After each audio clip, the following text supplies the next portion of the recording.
Bonjour à tous, aujourd'hui je vous retrouve pour une nouvelle vidéo lecture manga. Alors, j'ai lu Mon collègue est le maître idéal de Nokori chez Anna Collection. Franchement, j'avais bien aimé au début. Le résumé, bon, le résumé te donne déjà, voilà, il te dit déjà, ça va pas être ouf. Et ouais, c'était pas ouf. Tout simplement, on a ce personnage-là qui est dans les trucs BDSM, dominant, soumis, etc. Et il y a ce collègue-là qui va découvrir ça. Gros résumé que je vous fais là. gros résumé.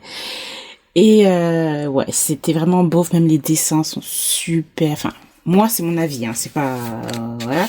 Je trouve pas que les dessins soient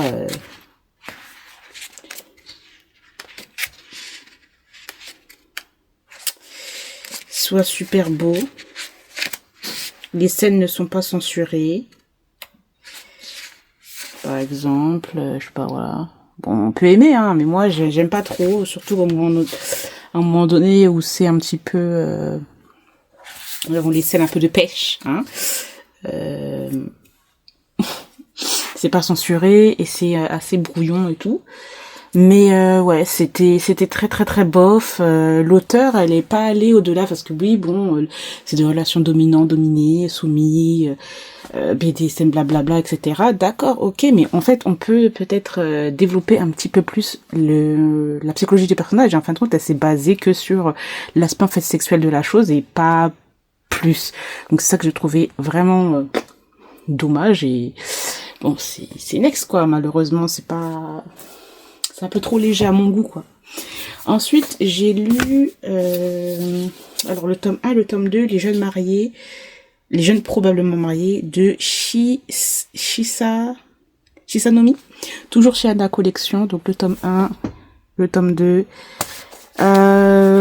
J'ai aimé sans plus. J'ai aimé sans plus. Deux personnages qui se connaissent depuis un moment, ils vont se mettre quoique. Ah non, c'est pas celui-là que j'avais bien aimé, c'est l'autre. Ouais, non, c'est bof. Les dessins sont hyper brouillons. Quand je dis brouillon, c'est-à-dire que à chaque fois que je vous dis la même chose, je me répète, c'est un truc de ouf. Mais voyez, moi je trouve que c'est hyper... c'est trop effilé. Je sais pas comment vous expliquer ça. Non, j'aime pas. Franchement, j'aime pas les dessins comme ça. C'est un peu trop pour moi. L'histoire d'amis d'enfance, des amis d'enfance qui vont se retrouver à vivre ensemble, soi-disant ouais, mariés, etc. C'est juste pour partager le bail parce que la personne qui loue ces appartements veut que des personnes qui soient un peu sérieux. Donc les gens qui sont sérieux sont des gens qui sont mariés, bien sûr. Bref. Et donc voilà, ils vont emménager ensemble et nous avons bien sûr un personnage qui a plus de sentiments par rapport à l'autre. Et c'est sur 2 tomes, comme ça. Personnellement, j'ai trouvé ça un peu beaucoup rapide, surtout le tome 1. Enfin, je sais pas si c'est une série à plusieurs tomes, mais dans tous les cas, j'ai trouvé ça hyper rapide. À peine nous sommes arrivés...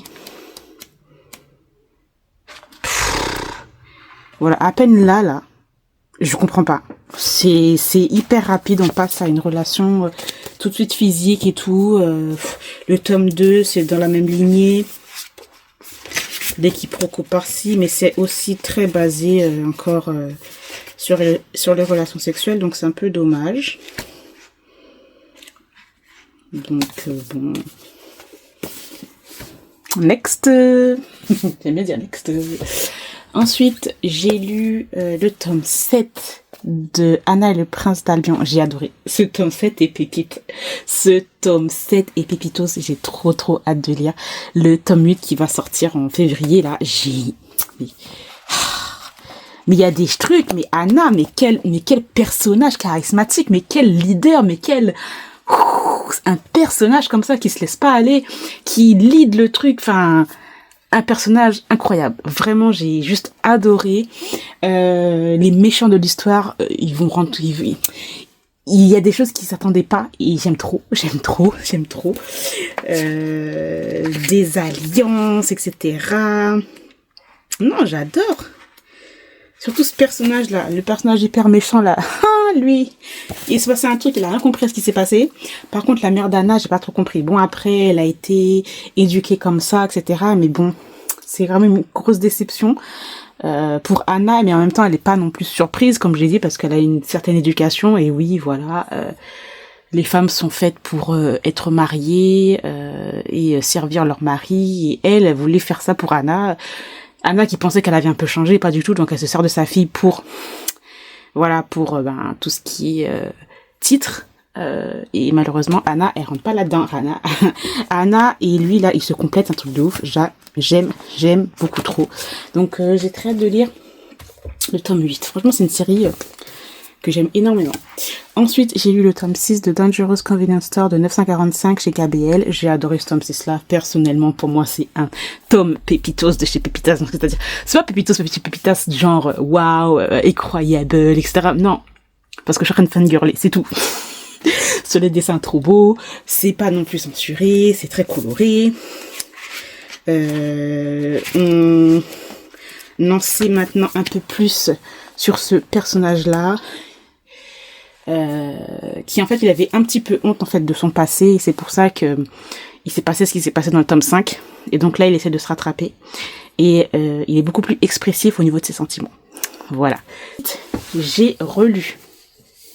En fait, j'ai lu le tome 6, le tome 4, 5 et 6, mais je me suis remis, je suis désolée mais c'est hyper lourd les trucs là. J'ai relu le tome 1, 2 et 3. Du grand maître de la cultivation démoniaque de MDZS. Non, pas de MXX. Voilà. Le tome 1 qui est ici. Je les avais déjà lu en anglais. Hein. Et je me suis relu. Oula, excusez-moi. Le tome 2, voilà. Le tome 3 que j'ai relu. Et c'était vraiment un plaisir de relire ces 3 premiers tomes-là parce que je les ai lus il y a des mois de ça et j'avais bien sûr lu en ligne. Et donc, j'ai continué avec le tome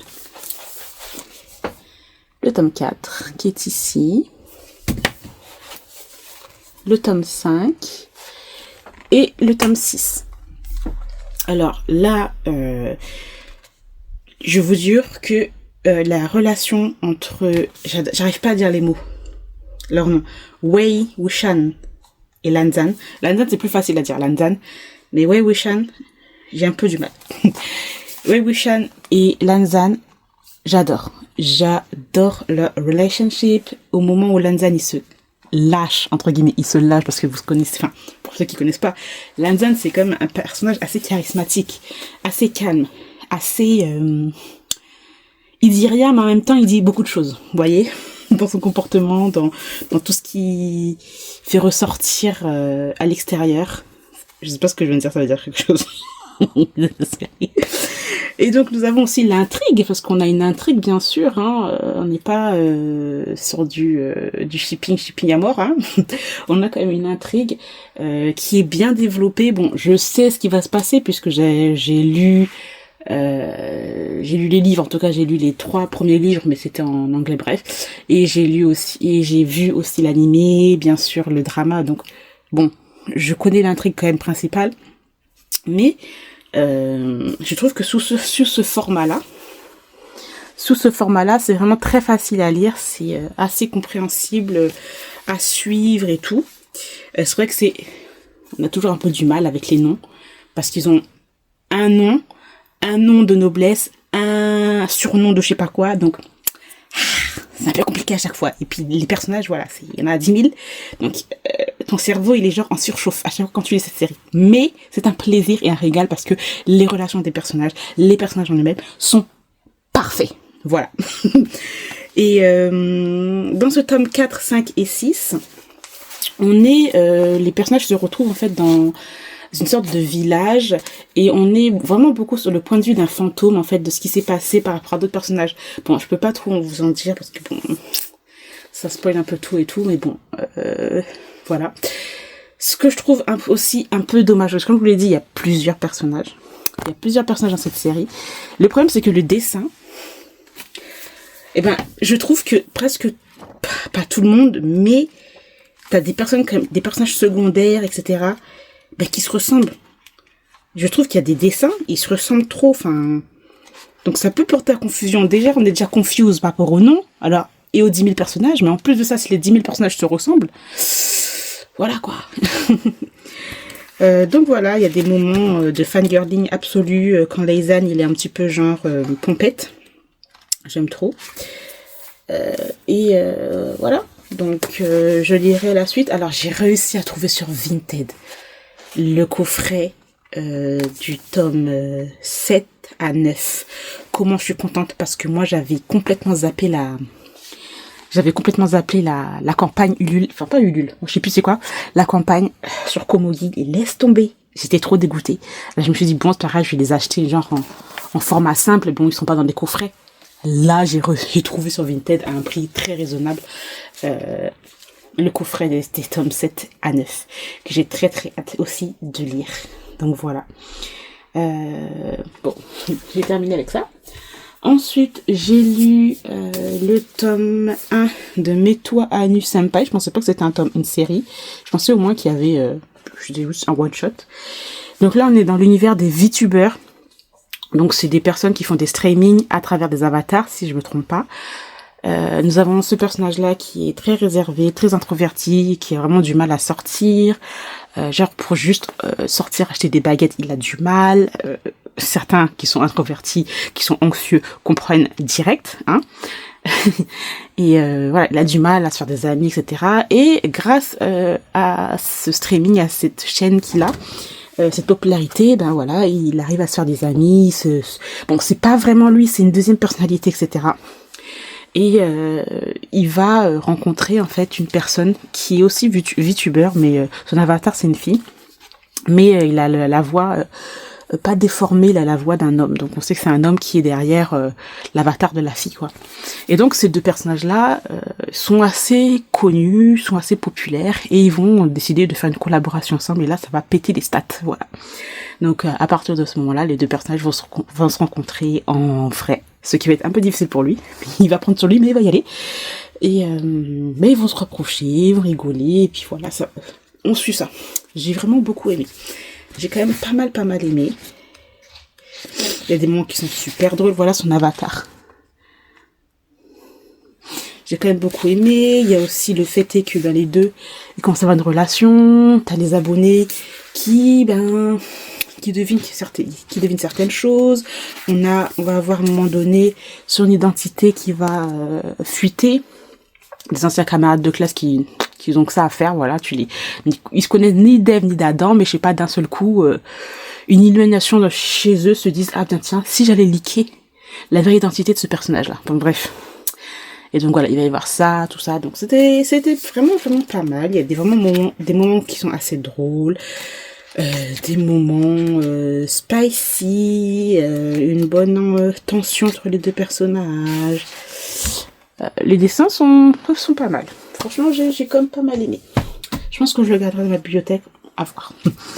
Ensuite, j'ai relu en fait Even Official Blessing. Je l'avais lu en ligne. Je lisais cette version-là en version originale, donc c'est-à-dire en chinois.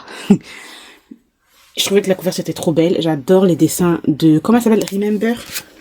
Star Member, c'est ça? Qui sont incroyables. Je me suis replongée dedans. Donc c'est l'histoire tout simplement de ce dieu-là qui va être un dieu déchu. Il s'est passé un truc et on l'a envoyé sur Terre pour expier un peu ses fautes. Voilà. Il va réussir à faire son ascension et repartir au paradis. Et il va avoir une mission. Il va se voir confier une mission. Et il va rencontrer certains fantômes. Bon, c'est un peu historique. Enfin, c'est très fantastique. On a des fantômes, des démons, des dieux, des déesses. On a toute une mythologie autour de ça. Après c'est chinois, donc il y a tout ce qui est conte chinois. Donc voilà, il faut connaître un peu tout ça pour pas être perdu. Et donc, ce personnage-là va être en mission et essayer de découvrir, voilà, de faire des enquêtes en fait par rapport à certains fantômes qui font un peu le malheur des êtres humains, en gros. Et donc ce personnage-là va rencontrer, on le voit pas tout de suite, mais il va rencontrer, regardez, les dessins sont magnifiques, il va rencontrer un personnage à travers un voile rouge. Il sait pas trop c'est qui, nous savons qui, bon, pour ceux qui connaissent déjà l'histoire, nous savons déjà qui c'est, mais voilà.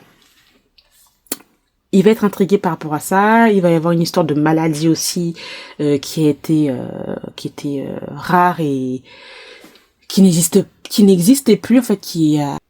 Elle ne s'est pas dissipée vraiment en fait. Voilà, plus que ça. Donc il va y avoir une enquête qui va ressurgir. Enfin, une enquête qui va commencer par rapport déjà à cette intrigue-là. Déjà, parce qu'il y a une autre intrigue encore avec un autre personnage qu'on n'a pas encore rencontré et qui va, je pense, faire son apparition. Il a fait son apparition vite fait dans le tome 1, mais on ne le voit pas. Mais on va le voir plus, je pense, dans le tome 2. Donc voilà, j'étais vraiment très contente de lire en français. Voilà, sous ce format-là, même si j'ai déjà lu il y a déjà des années, mais c'est toujours contente, quoi. Ensuite, j'ai lu d'abord l'enquête Les baisers après de Sue chez Anna Collection. Ça, j'ai adoré. C'était super drôle. Je pensais que c'était un tome 1. Et puis, en fin de compte, tu vois, voilà. Là où je pense que c'est des tomes 1, ben non. Et quand c'est des one-shot, ben non. Donc là, c'est un one-shot.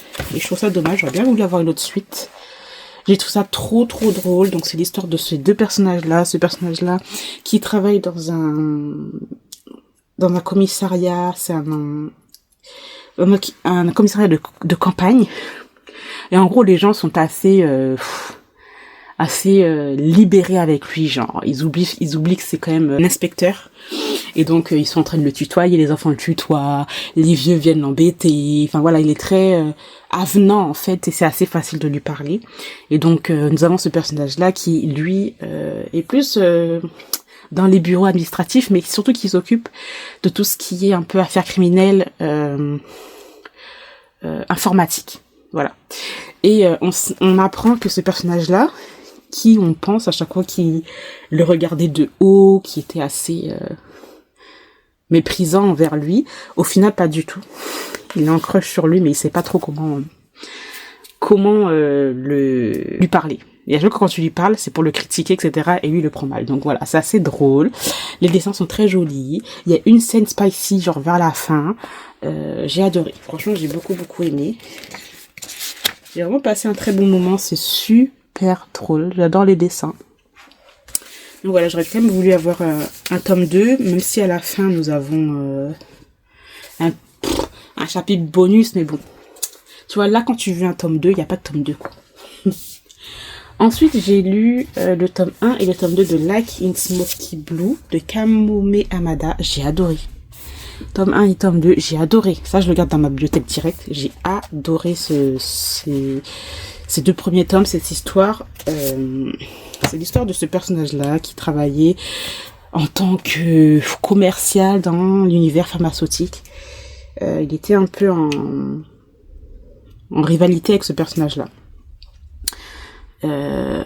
Et donc du jour au lendemain il a posé sa démission, et ensuite il vit un peu en mode chill, tranquille, il a pas de boulot, il est chômeur, mais bon voilà, il vit comme ça, et bon il y a pas grand chose qui se passe, et du jour au lendemain il va retrouver ce personnage là qui lui travaille en tant que traducteur, et il va lui demander de l'aider à traduire certains mots, certaines phrases, voilà.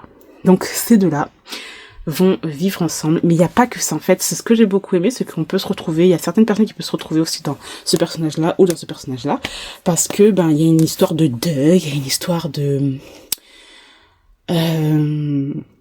des malentendus entre frères et sœurs, des regrets par rapport à lui aussi, qui lui il pense qu'il est rien, alors qu'en final c'est quelqu'un qui aide beaucoup les gens, mais il se rend pas compte de sa capacité. J'allais dire de sa capacité. Il se rend pas compte de ce qu'il peut faire, en fait. Et il se rabaisse à chaque fois, alors que pas du tout. C'est quelqu'un de très, très, très intelligent, mais il se rend pas compte de son talent. Voilà. Et donc, ces deux-là vont s'apporter mutuellement des choses, et c'est très beau à lire. J'ai adoré. Voilà. Non, voilà, j'ai terminé pour mon lecture manga. J'espère que cette vidéo vous aura plu. Je vous remercie de l'avoir regardé et je vous retrouve très bientôt dans une nouvelle vidéo. Bye!